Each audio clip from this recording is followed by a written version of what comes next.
ॐ नमो भगवते वासुदेवाय।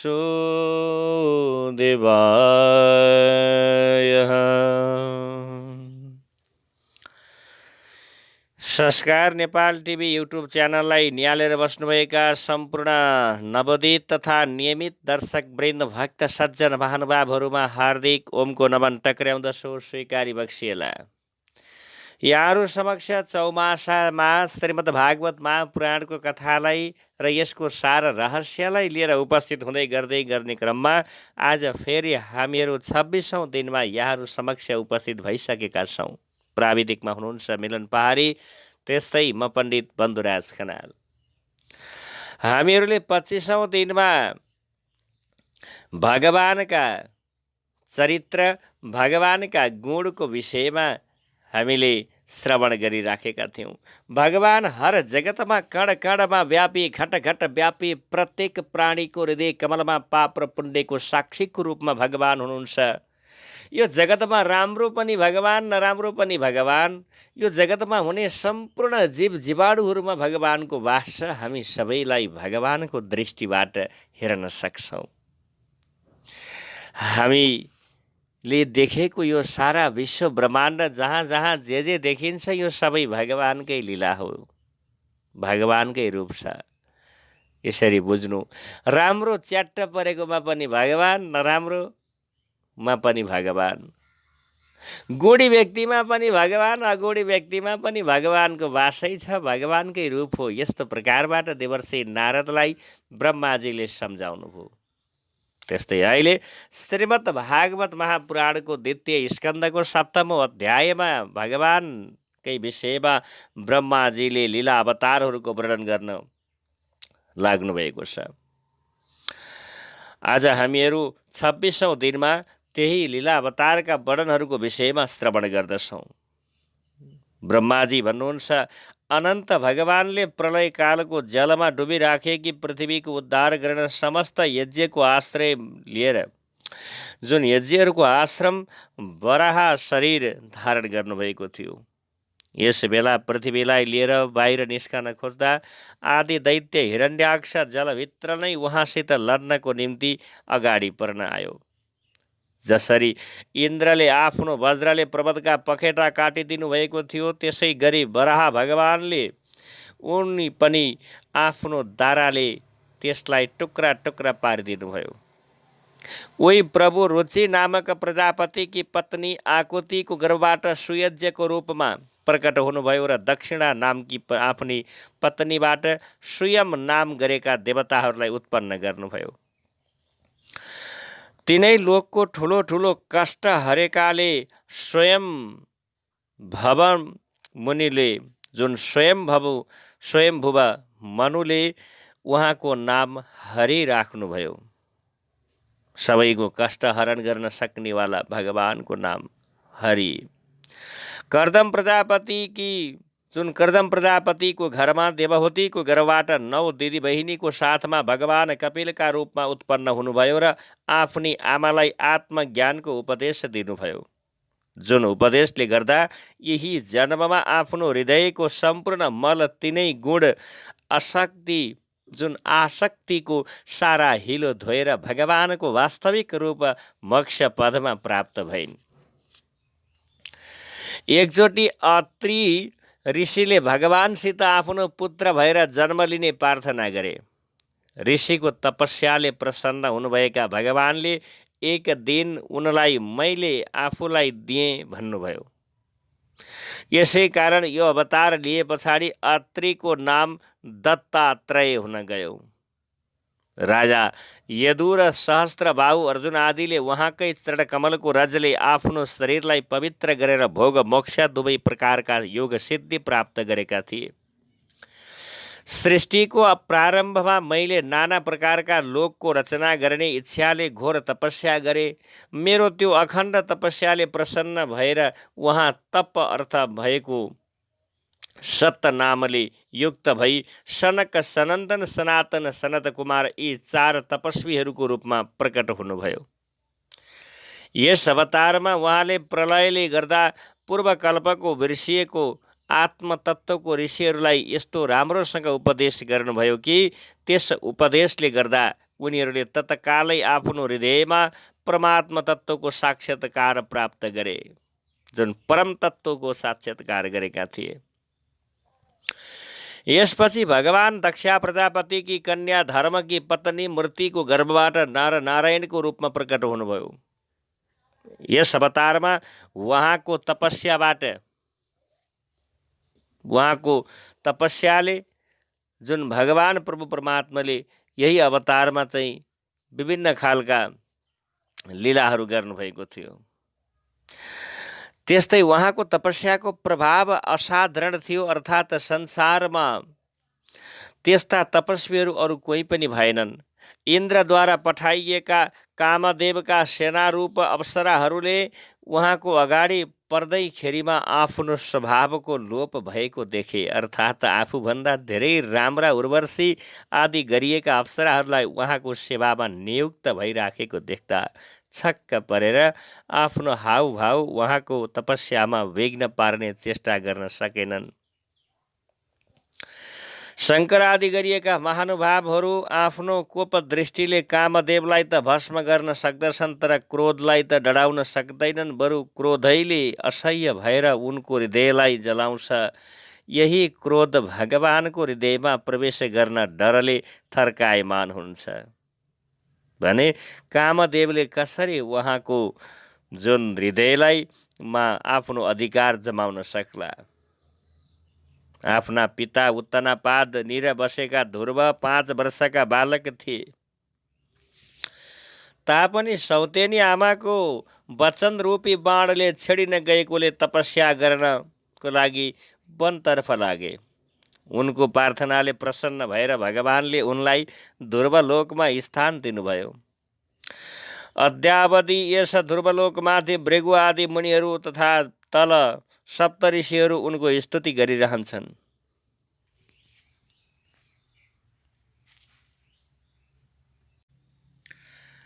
राजा बेन बडो कुमार्गगामी गरे भएकोले ब्राह्मणहरूका श्रापरूपी वज्रले उनको सम्पत्ति र पुरुषार्थ नष्ट भयो र उनको नरकबाट खस्न लाग्यो। जब राजा बेन नरकबाट खस्न लाग्यो त्यस बेला सप्त ऋषिहरूको प्रार्थना गरेकोले भगवानले उसको शरीरबाट पृथुको रूपमा अवतार लिनुभयो। छोरा भएर उहाँले नरकबाट उसको उद्धार गरी पुत्र शब्दलाई सार्थकता बनाइदिनुभयो। पोम नाम गरेको नरकबाट तारिदिने भएको हुनाले छोरालाई पुत्र भनिन्छ भने अहिले वेन नाम गरेको बडो कुमार्गगामी त्यस्ता राजाको पनि पुत्र भएर जन्मिएर पुत्रको सार्थकता देखाइदिनु भयो। यस अवतारमा पृथ्वीलाई गाई बनाएर उहाँले त्यसबाट अन्न आदि गरिएका समस्त औषधिहरू दुहेर झिक्नुभयो। राजा नाभिकी पत्नी सुदेवीको गर्भबाट भगवानले ऋषभदेवको रूपमा जन्म लिनुभयो। यस अवतारमा उहाँले समस्त आसक्तिदेखि रहित भएर आफ्ना इन्द्रिय र मनलाई शान्त गरेर एवं आफ्नो स्वरूप स्थित भइकन समदर्शीको रूपमा मूढ पुरुषको भेष लिई योग साधना गर्नुभयो। यस प्रकारको स्थितिलाई मुनिहरूले परमहंस पद अथवा अवधूत चर्या भन्दछन्। यी साक्षात यज्ञ पुरुषले मेरो यज्ञमा सुवर्ण हयग्रीवको रूपमा घोडाको रूप धारण गरेको अवतार लिनुभयो। भगवानको यो विग्रह वेदमय, यज्ञमय र सर्वदेवमय थियो, जुन बडा अचम्मको विग्रह थियो। उहाँले सास फेर्दाखेरि नासिकाबाट अति सुन्दर वेदवाक्य प्रकट भएका हुन्। चक्षुष मनमन्तरको अन्त्यमा भावी मनु सत्यव्रतले मत्स्य रूपमा भगवानको दर्शन गरेका थिए। त्यस बेलामा पृथ्वी रूप डुङ्गाको आश्रय भएकोले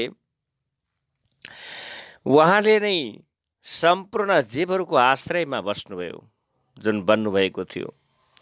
यी मत्स्य भगवानले प्रलयकालको त्यो अत्यन्त भयङ्कर जलमा मेरो मुखबाट खसेको वेदलाई ग्रहण गरी विहार गरिरहनुभयो। मुख्य मुख्य देवता र दानवहरूले अमृत प्राप्तिको निम्ति क्षीर सागर मन्थन गर्न लागेको बेलामा भगवानले कच्छप रूप कछुवाको रूप लिएर आफ्नो पिठ्यौँमाथि मन्द्राचल पर्वतलाई धारण गर्नुभयो।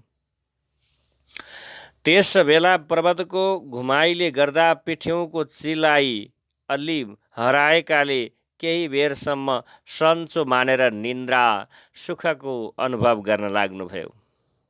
एक पटकमा कस्तो भयो भने देवताहरूको महान भय दूर गर्नको निम्ति उहाँले नृसिंहको रूप धारण गर्नुभयो। बाङ्गो आँखी भौँ तीखो दाराले गर्दा उहाँको त्यस बखतको मुख अत्यन्त डरलाग्दो देखिएको थियो।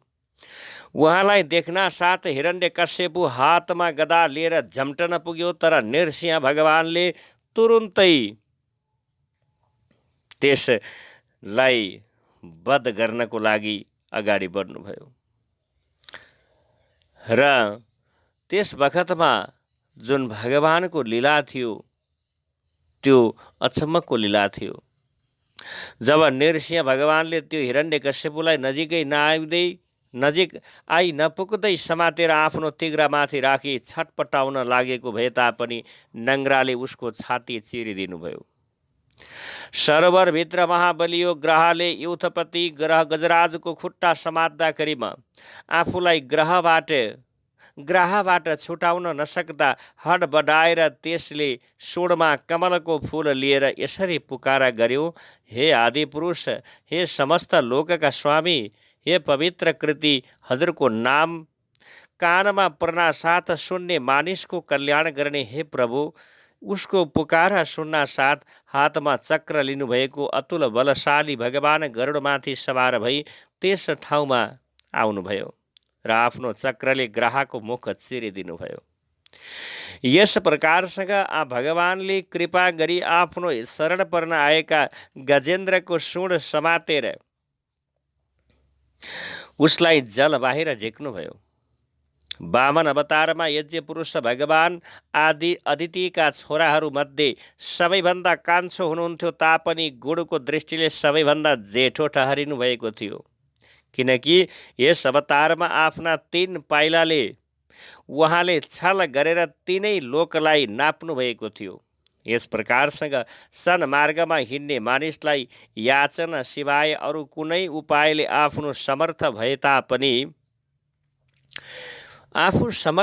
तापनि उसको स्थानबाट विचलित गर्न सकिन्न भन्ने कुरा सिद्ध गरिदिनुभयो। आफ्नो शिरमा वामन भगवानको चरण उदक धारण गर्ने राजा बलिले देवताहरूको राजा इन्द्रको पदवी भेट्टाउन कुनै ठुलो पुरुषार्थ होइन, किनकि उनी त कस्ता ठुला थिए भने आफ्ना गुरु शुक्राचार्यले रोक्दा पनि आफ्नो प्रतिज्ञालाई अलिकति पनि डगमगाउन दिएनन् तथा अन्त्यमा तेस्रो चरण पूर्ण गर्नको निम्ति भगवानको चरणको आफ्नो टाउकोमा राखेर स्वयं आफूलाई समर्पित गरिदिए। यस्ताको दृष्टिमा त्रैलोक्यको राज्य कुनै पुरुषार्थ ठहर्ला त? कदापि यस्तो हुन सक्दैन। यही प्रकारबाट हे नारदजी, आफूमाथि तिम्रो भक्ति भाव अत्यन्त बढेको देख्दा प्रसन्न भएर भगवानले हंस अवतार लिएर तिमीलाई योग ज्ञान र आफ्नो वास्तविक तत्त्व प्रकट गर्ने भागवत धर्मको उपदेश गर्नुभएको थियो। जुन ज्ञान केवल वासुदेव भगवानको शरणागत भक्तलाई मात्र सजिलोसँग प्राप्त हुन सक्दछ, उनै भगवान स्वयम्भुव आदि मनवन्तरमा मनुको रूपमा अवतार लिई मनुवंशको पालन एवं 10 दिशामा सुदर्शन चक्र समानको आफ्नो तेजले बिना कुनै प्रकारको रोकटोकले निष्कण्टकसँग राज्य गर्नुहुन्छ। तिनै लोकमाथिको जुन सत्यलोकसम्म उहाँको पवित्र चरित्रको कृति फैलन्छ र त्यही रूपमा उहाँले समय समयमा पृथ्वीलाई भार भइराखेको दुष्ट राजाहरूको दमन पनि गर्नुहुन्छ। कीर्ति स्वरूप भगवानले लोकमा धन्वन्तरीको रूपले अवतार लिनुभयो। आफ्नो नाम लिँदैमा विषय व्याधिले पीडित भइराखेका मानिसको ठुला ठुला रोगलाई नष्ट गरिदिनुहुन्छ। यस अवतारमा उहाँले देवताहरूलाई अमृत पिलाएर अमर बनाइदिनु भयो र दैत्यहरूद्वारा हरण गरिएको आफ्नो यज्ञ भाग फेरि प्राप्त गर्नुभयो। उहाँले नै यो अवतार लिएर संसारमा आयुर्वेदको प्रचार गरेको थियो, जुन आयुर्वेदको प्रचार गर्नको लागि भगवान प्रभु परमात्मा धन्वन्तरीको प्रादुर्भाव भएको थियो। जब संसारमा ब्राह्मण द्रोही कुमार्गगामी नरक जाने जुन इच्छा गर्ने क्षत्रियहरूलाई विश्व विधाताले जगतलाई जुन नष्ट गर्न खोजेको चाहिँ गरेर ती दुष्टहरूलाई वेसरी बढाइदिनु भएको थियो, त्यस बेला भगवानले महापराक्रमी परशुरामको रूपमा अवतीर्ण भएर तीखो धार भएको आफ्नो वंशहरूले 21 पटकसम्म पृथ्वीमा कण्टक रूपती क्षेत्रीहरूको संहार गर्नुभयो। उनै मायापति प्रभु हामीदेखि अनुग्रह गर्नका निम्ति आफ्ना कला भरत, लक्ष्मण र शत्रुघ्नको साथमा रामको रूपले इच्छा भएको वंशमा अवतीर्ण हुनुभयो र पिताको आज्ञा पालन गर्न आफ्नी रानी र भाइका साथमा 14 वर्षसम्म वनमा बस्नुभयो। यस बेलामा उहाँसित विरोध गरेकोले रावण सपरिवार नष्ट भयो। उहिले जसरी महादेवजी त्रिपुर विमानलाई डढाउनका निम्ति उद्यत हुनुभएको थियो, त्यसै गरी जब रामचन्द्र भगवान शत्रुको राजधानी लङ्कालाई भस्म पार्न उद्यत हुनुभयो, त्यस बेला डरले थरथरी कामदै समुद्रले उहाँलाई बाटो छाडिदियो। दुष्ट रावणले आफ्नो प्यारी सीतालाई टाढा हरेर लगेकोले रामचन्द्रका दुवै आँखा क्रोधको वेगले राता राता भइराखेका थिए। यस क्रोधाग्निले गर्दा आफूभित्र रहेर आफूभित्र रहने मकर, सर्प, ग्रह आदि जीवलाई डन्न लागेको देखेर समुद्रले उहाँलाई तीरमा पुग्न साथ पारी जाने बाटो छोडिदिए। रावणको कठोर छातीमा ठक्कर खानाले इन्द्रको वाहन ऐरावतको दाँत चुरो चुरो भएर चारैतिर फैलिन गएकाले समस्त दिशा सेता भएका थिए। यो दृश्य देखेकोले रावण आफूलाई दिग्विजयी सम्झी घमण्डले फुलेर हाँस्न लागेको थियो। आफ्नी प्राण प्यारीको हरण गर्ने रावणको त्यो घमण्डी हाँसोलाई भगवान रामले आफ्नो र शत्रुको सेनामा प्रतिध्वनित भइराखेको धनुषको टङ्कारले उसको प्राण सहित तत्कालै नष्ट गरिदिनु भयो।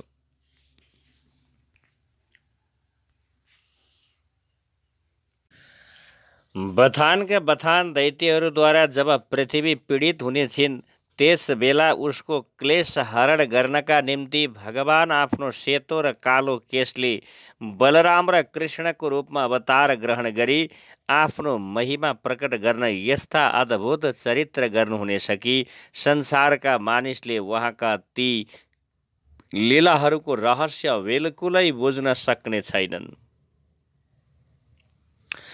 बाल्य अवस्थामै पुतनाको प्राण हरण गर्नु, 3 महिनाको उमेरमा खुट्टा चलाएर बडेमानको गाडा पल्टाइदिनु र घुँडा टेकेर बामे सरिकन आकाश स्पर्श गर्ने जस्तो यमलार्जुनको रुख बीचमा परेर तिनलाई उखेलिदिनु इत्यादि काम त भगवान शिवायहरू कसैद्वारा हुनै सक्दैन। कालियानागको विषले दूषित भएको यमुनाको जल पिएर जब बाक्सा र ग्वालहरूको रक्षा मर्नेछन् भन्ने खालको विचार गरी त्यस बेलामा उहाँले आफ्नो कृपा दृष्टिले तिनलाई जीवित गराइदिनुहुनेछ अनि यमुनाको जल शुद्ध पार्नको निम्ति त्यहाँ विहार गर्नुहुनेछ तथा अत्यन्त कडा विषले गर्दा जिब्रो ल्याप ल्याप गरी राखेका कालिया नागलाई त्यहाँबाट निकालिदिनुहुनेछ। त्यही दिन रातिको बेला ग्रीष्म ऋतुले गर्दा सुक्खा भएको यमुना तीरमा जुन यमुना तीरको मुन्जाटवी नामक वनलाई जब दावा अग्निले डढाउन थाल्नेछ। त्यस बेला त्यहाँ सोतिराखेका प्राण सङ्कटमा परेका वज्रवासीहरूको आँखा छोप्न लगाएर बलराम सहितका अचिन्त्य शक्ति कृष्ण भगवानले दावानाललाई पिएर उनीहरूको उद्धार गर्नुहुनेछ। उहाँको लीला पनि अलौकिक नै हुनेछ। भगवानकी आमा यशोदा कृष्णलाई बाँध्नको निम्ति जति डोरी ल्याउनेछन् ती सबै छोटो भएर उहाँको पेटलाई नपुग्ने हुनेछन्। तथा हाई गर्दा भगवानको मुखमा 14 भुवन देख्दा पहिले नै उनी भयभीत हुनेछन्, तर पछि यी साधारण बालक होइनन् भन्ने ज्ञान हुनेछ। यिनै कृष्ण भगवानले नन्द बाबालाई वरुणको पासोबाट जुन वरुण पासोको भयबाट मुक्त गर्नुहुनेछ र मयासुरको छोरो व्योमासुरद्वारा पहाडको गुफामा थुनिएका गोपाल बालकहरूलाई त्यहाँबाट बचाएर ल्याउनुहुनेछ। तथा दिनभरि काम धन्दामा लागिराख्ने र राति थाकेर सुतिराख्ने गोकुलवासीहरूलाई उनको स्वर्ग प्राप्तिको निम्ति कुनै पुण्य कर्म नगरेको भए तापनि आफ्नो वैकुण्ठ लोकमा लिएर जानुहुनेछ।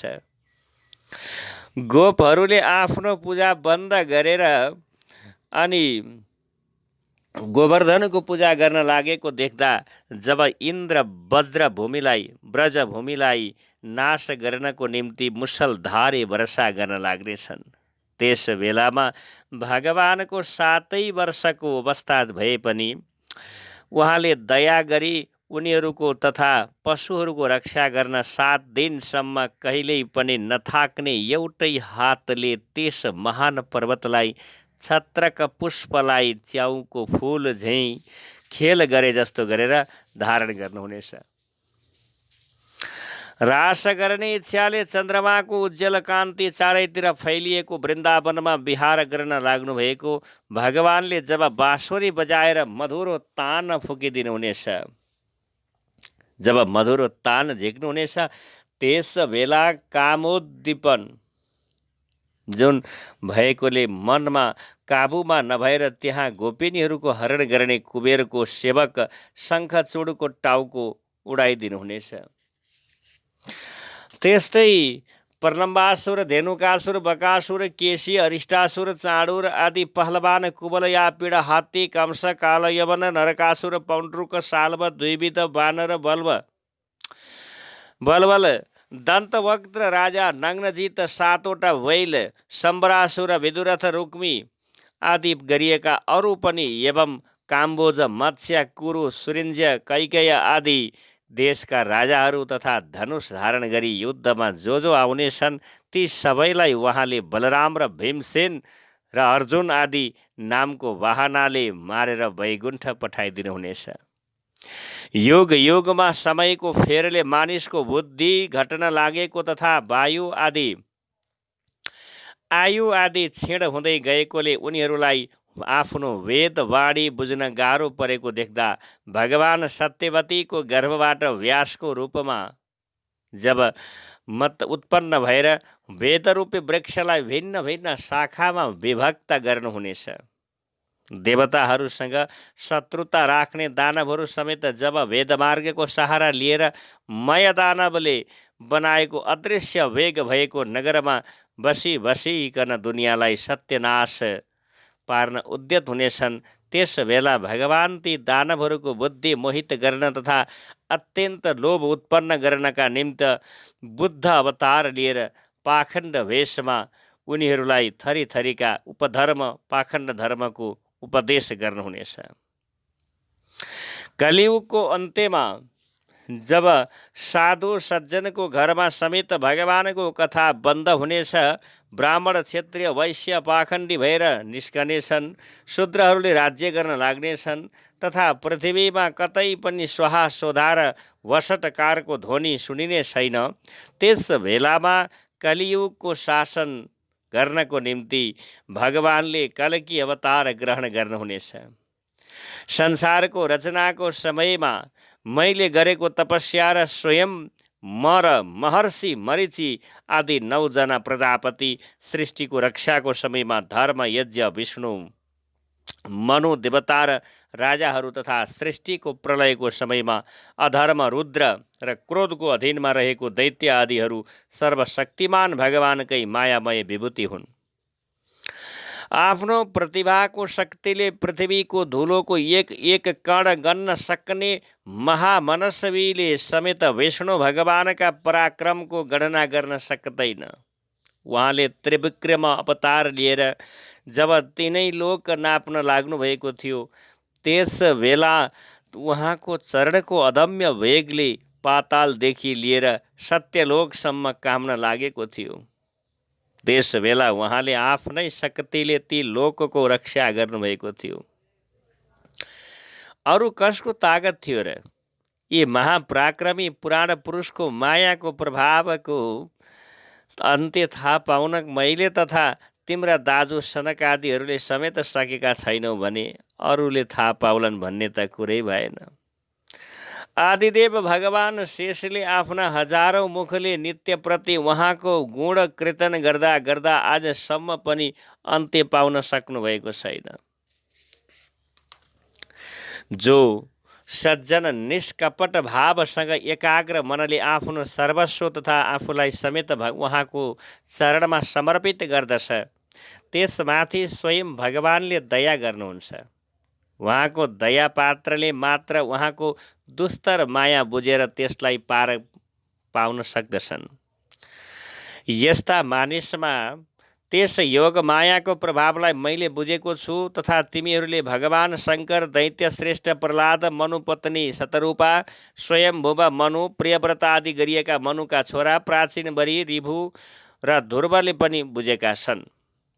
यी बाहेक इच्छावाकु, इलापुत्र, पुरुरवा, मुचुकुन्द, जनकर, गाधी, रघु, अम्बरीश, सगर, गय, ययाति आदि तथा मन्धाता, अलर्क, शतधन्वा, अनु, रन्तिदेव, भीष्म, बलि, आमुर्तर्य, दिलीप, सौभरी, उत्तङ्क, शिवी, देवल, पिपलाद, सारस्वत, उद्धव, पराशर, भूरिसेन एवं विभीषण, हनुमान, उपेन्द्र दत्त, सुखदेव, अर्जुन, बुजिल, अर्ष्टिसेन, विदुर, श्रुतिदेव आदि महात्माहरूले पनि बुझेका छन्।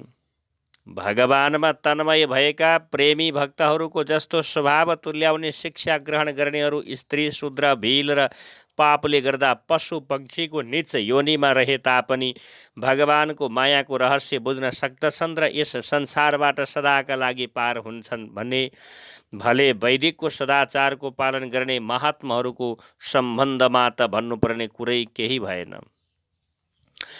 परमात्माको वास्तविक स्वरूप सदा एकनाशसँग रहने शान्त, अभय एवं केवल ज्ञान स्वरूप हो। त्यसमा त न त मायाको मल छ, न त मायाद्वारा रचिएका विषमता नै देखिन्छन्। सत असत यी दुवैदेखि यो पर छ। त्यहाँसम्म शब्दहरूको, वेदहरूको समेत पहुँच छैन। नाना प्रकारका साधनाद्वारा सम्पन्न हुने कर्मको फल समेत अगाडि पर्न सक्दिन, लाजले भागिहाल्छे। परमपुरुष भगवानको यही परम पद हो। विद्वानहरू यसैलाई शोकरहित अनन्त आनन्द स्वरूप ब्रह्म भन्दछन्। संयमशील योगीहरू जब भगवानको यस रूप मनलाई निश्चित रूपले लगाउन सक्दछन् अनि वेद ब्रह्म निवारण गर्ने साधन स्वरूप ज्ञानको समेत उनीहरूलाई ठिक त्यस्तै गरी आवश्यकता पर्दैन जस्तो कि स्वयं मेघ रूपले विराजमान रहने हुनाले इन्द्रलाई इनार खन्ने कोदाली आदि गरिएका साधनहरूको आवश्यकता पर्दैन।